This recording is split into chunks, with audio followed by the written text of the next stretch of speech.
Okay, we're starting out with as you can see, a 57 Chevrolet. It's already been put into primer, but that's been quite some time ago, so we're taking each panel and sanding it back down to bare metal and putting a fresh coat of primer on it. The car has been allowed to be sat outside and gotten wet, and that really isn't good for the primer. It tends to soak up water and you can run into problems later. As you can see, we've resanded and primed the roof, and we've done the front end at this point. And as we do it, we pick up little dings and dents along the way and get those smoothed out, and deep scratches and that sort of thing. Then when we're done, we'll put a full coat of primer over the whole car, and then we can sand it down to paint ready. At this point, we've got a couple of small holes in the driver's side door where a mirror that originally was on the car isn't going to go back on, so we're going to knock those holes down and get them prepared to fill with a little bit of body filler, and then we can go on with sanding the rest of the door. Okay, at this point I've got an assistant giving me a hand here just so we can do the tape here and and keep things rolling right along. So we'll go ahead and knock those the edge off of those screw holes with a file so we don't tear up our sanding discs too bad, and we can go ahead and dimple them a little bit. Doesn't take too much. We just have to knock that ragged edge off of there.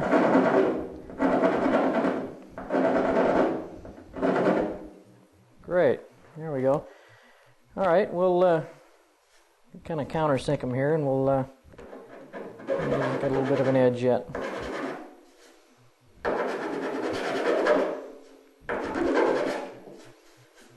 Great. Okay, I think we'll go ahead and countersink them a little bit and make it a little easier to fill. Okay, yeah, I know we've got a small drift pin here, as you can see. A ball peen. We'll just bring those little dimples down a little bit where it originally screwed on there.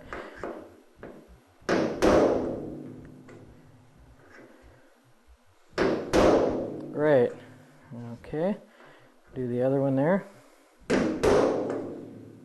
There, that's doesn't take too much. We just have to get it so it's a little bit of a dimple, so when we put the filler in, we don't have to build it up too high around the area.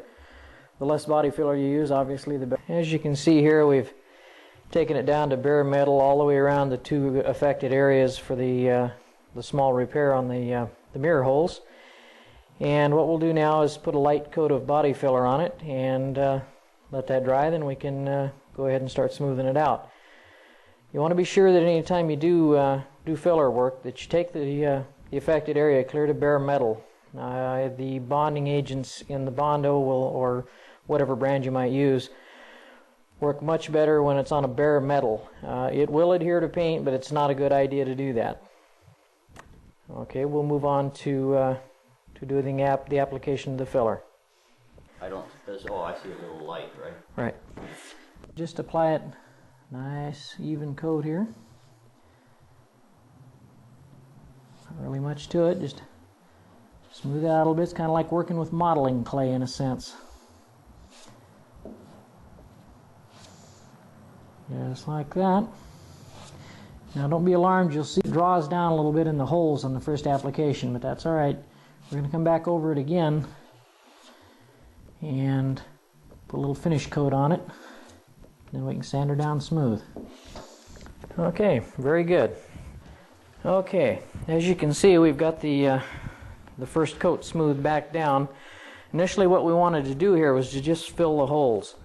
We've got those filled and smoothed again, and now we're going to put a second coat on it to bring the dimple back out on the door so it's nice and smooth. Doesn't take too much. The less you put on, the less you're going to have to sand off in the finish.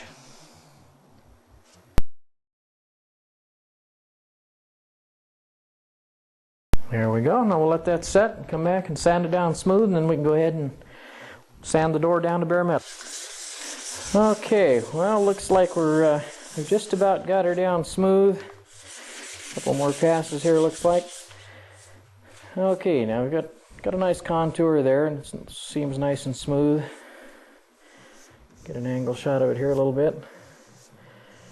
Great, yeah, okay. I think we can go ahead and start sanding the rest of the door down. We have started some hand sanding on the door casing there, you can see.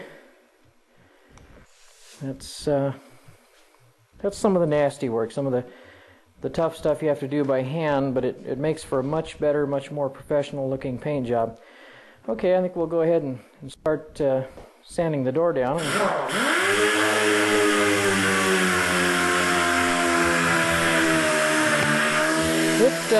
It comes down pretty fast. That orbital sander makes a big difference. Also, when you're doing any sanding, whether it be lacquer, primers, or enamels, or whatever, you need to wear a dust mask like my partner here is wearing. Makes a lot of difference, and you certainly don't want to wear one or paint using one of these masks. This is strictly for sanding. We have another chemical mask that we use for painting. But here, as you can see, using a 100 grit disc, it brings that primer down pretty fast.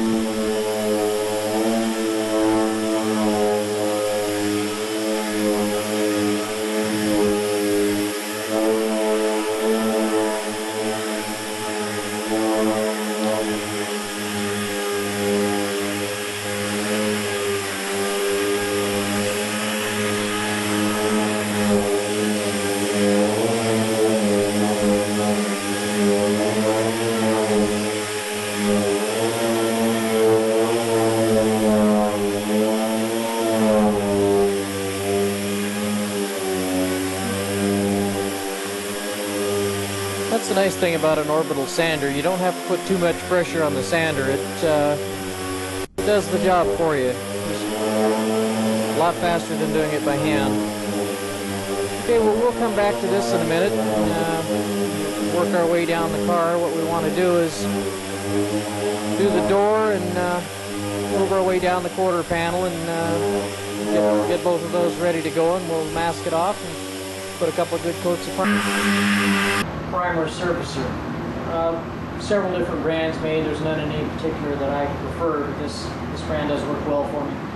And on all your primers, and for that matter all your enamels, you've got a direction slip on the back. Tells you whatever thinning procedures are necessary for it, and also the pressures for shooting.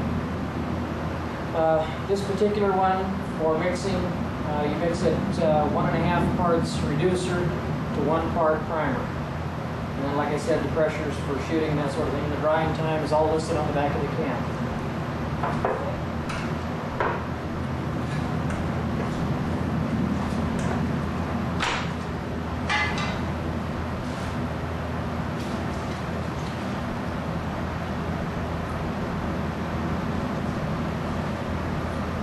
Okay.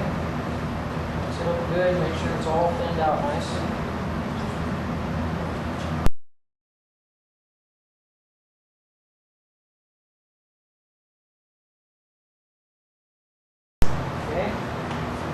Paper funnel here.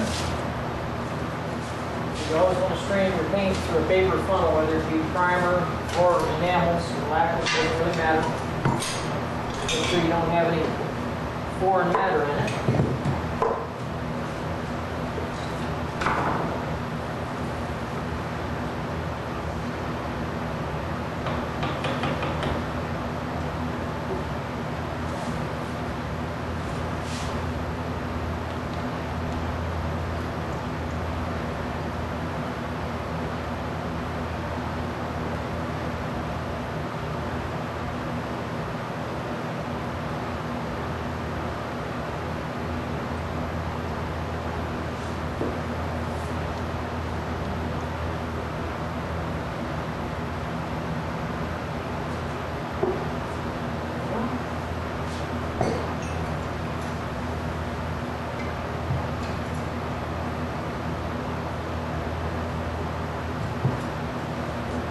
Be sure to use the chemical respirator mask when you're applying the paint, and not to use a dust mask because they don't work. Definitely want to use one of these.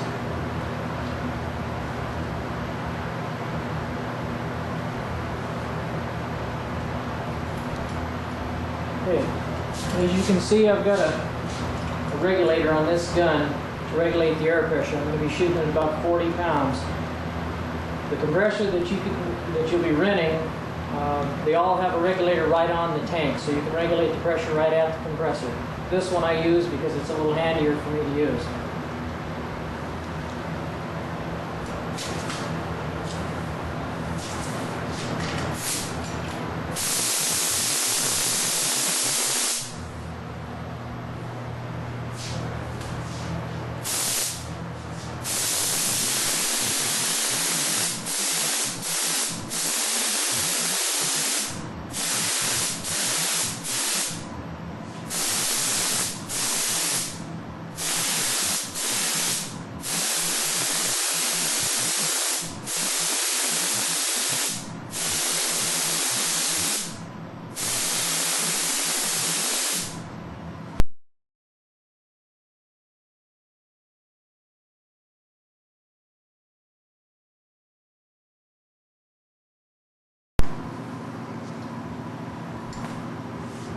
Okay, well, we're letting that sit for a minute.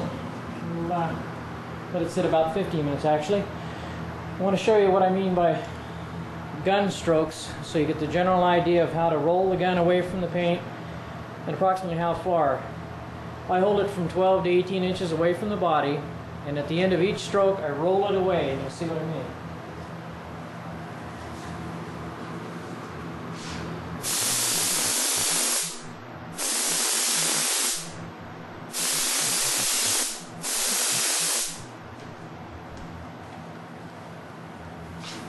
And you want to let it, when you're making a pass, you want to roll the gun away and then not release the trigger until you've rolled completely away from the body. That way you get a good even layer, a good even coat. Now, well, like I said, we'll let that sit for 10 or 15 minutes till it tacks up, and then we'll put another coat on it.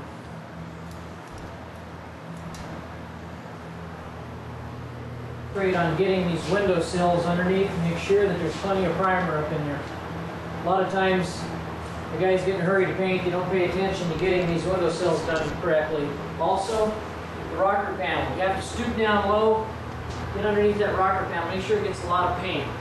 That's one of the places that, especially in commercial body shops where they push out a lot of paint jobs, you'll find a lot of their paint jobs are real thin on the bottom because they just don't pay attention to getting down here and getting the detail stuff.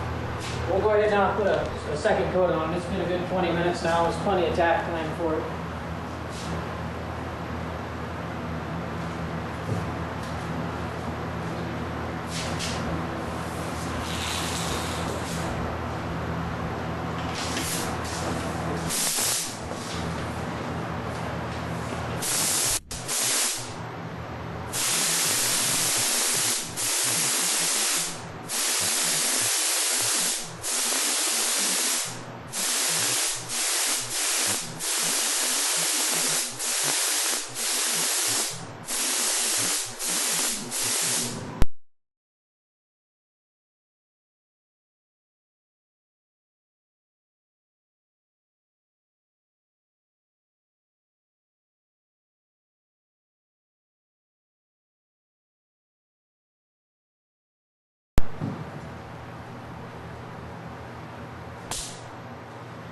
That should do it. We'll leave it sit now for a half hour or so and come back and check it over for any light spots. Got a couple of spots here that we're going to give just another little touch, and then we'll sand the whole area and make sure it's nice and smooth. Keeping in mind, like I said before, you want to put this glazing putty on fairly thin. That way you get it dried fairly rapidly so you can move on. And you don't want to use this putty for large dings and dents because it just isn't designed for that. It's just primarily a scratch filler and you know, for sanding scratches and that sort of thing.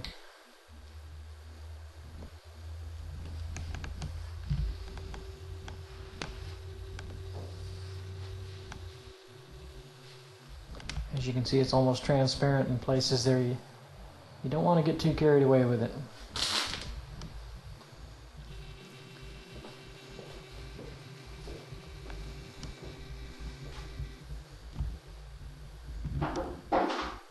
As you can see, we've got this panel re-primered and covered. Everything looks good, nice and smooth.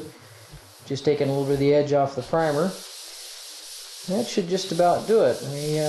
we're getting ready here. We'll start the pre-masking. Getting a little tape on the tough places to get, and then we'll start applying the paper. Okay, I think that should do it, Jack. Right.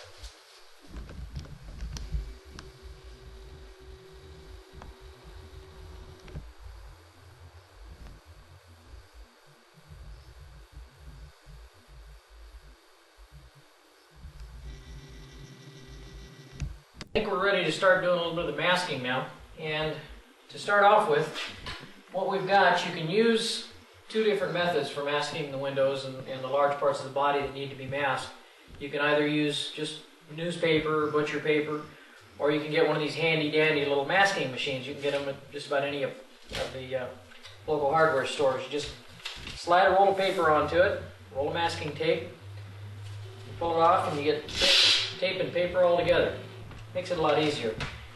And when you start the job, it's always nice to have a couple of different widths of tape. We've got 3/4 and 2-inch. Save you a lot of time. Okay, well, I'll go ahead and start now and do what I call pre-masking.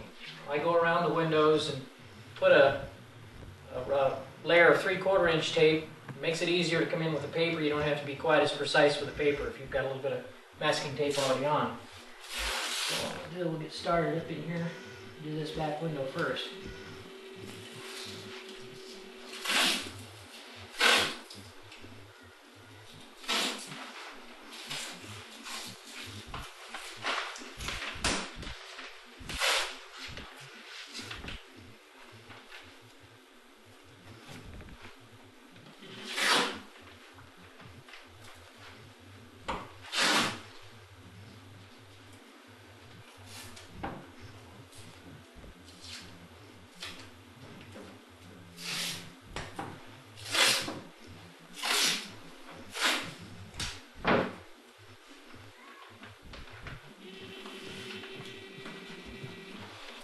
Okay, now we come in with the paper and just stick the paper on here. It makes it a lot easier. Okay.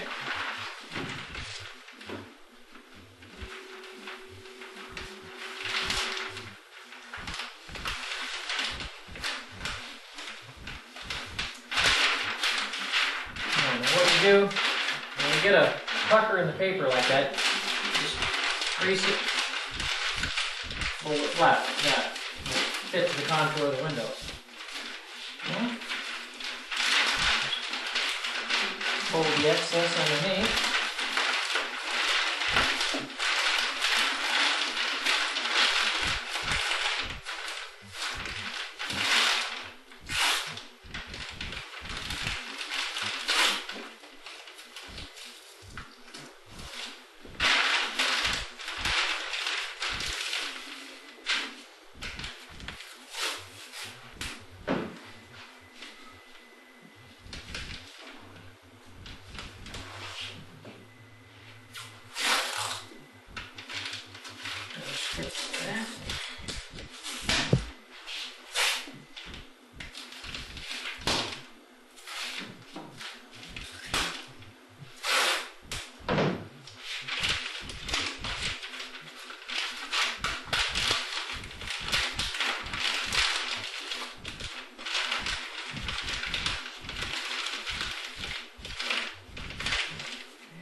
There you have it, basically. That's all we need to do. Just work your way around the car, do the windows all basically the same way.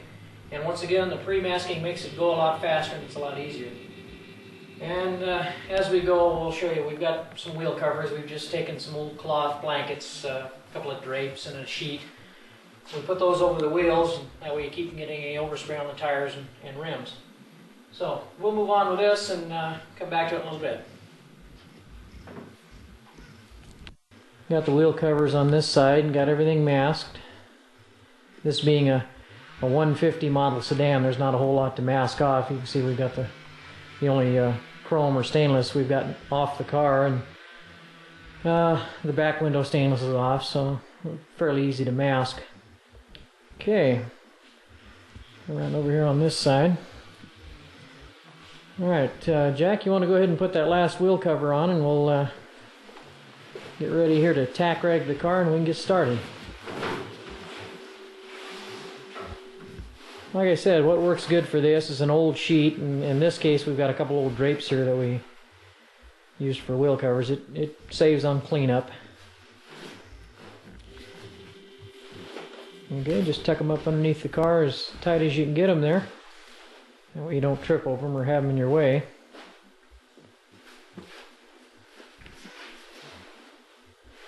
Okay, great. That should just about do it. Alright, well, we'll get to tack ragging the car, getting the last little bit of dust and so on off of it. Get ourselves ready to go here and mix up some paint and shoot some color on.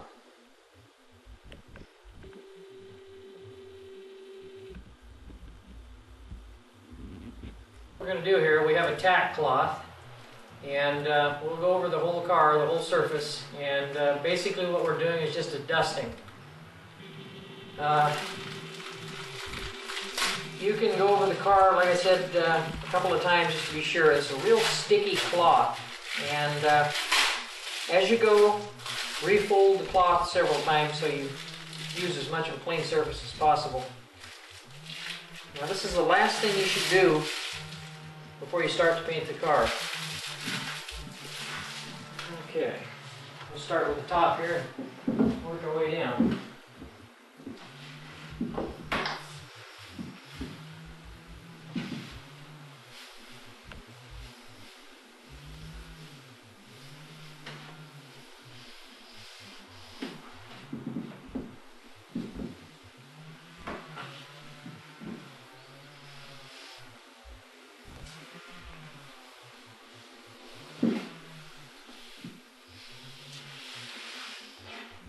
Now the car has already been wiped down with a towel, and you can see just from the lines on the cloth that it picks up quite a bit of dust.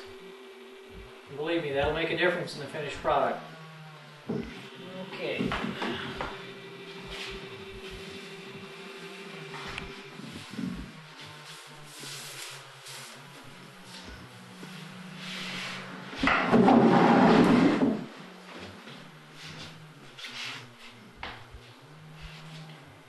Now once you have the car completely tack ragged, you want to make it a point not to touch the car anymore with your bare hands if you can keep from it. The less impurities on it, the better.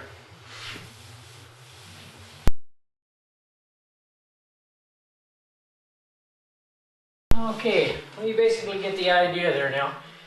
Just go around the entire car and make sure that you've got it off, tacked off good, and if it's going to be any length of time at all for your preparation to get ready to paint, it wouldn't hurt to tack it again, just to be safe. But that should do it. You get the general idea there. Just make a full pass over the whole car.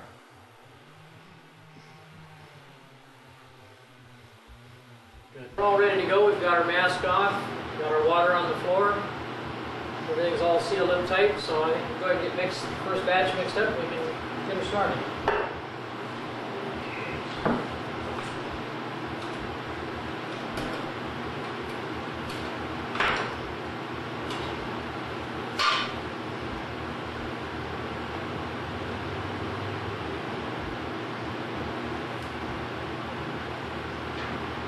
Okay, now what I'm using to mix the paint in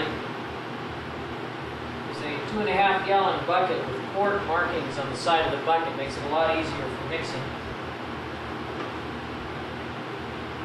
That way there's no guesswork on the amount of reducer to put in the paint. Now we're mixing at 30%, which is just a little bit over a quart to a gallon of unmixed paint. And then to that, we'll add a half pint of catalyst. This is stuff you really have to be careful with. It's the one main reason we wear these chemical masks. This hardener is really tough on your lungs. You want to be awfully careful. By all means, don't paint without a mask.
gonna have to sit for probably another couple hours anyway, and then we'll peel that masking off of it, but looks like it laid down pretty nice.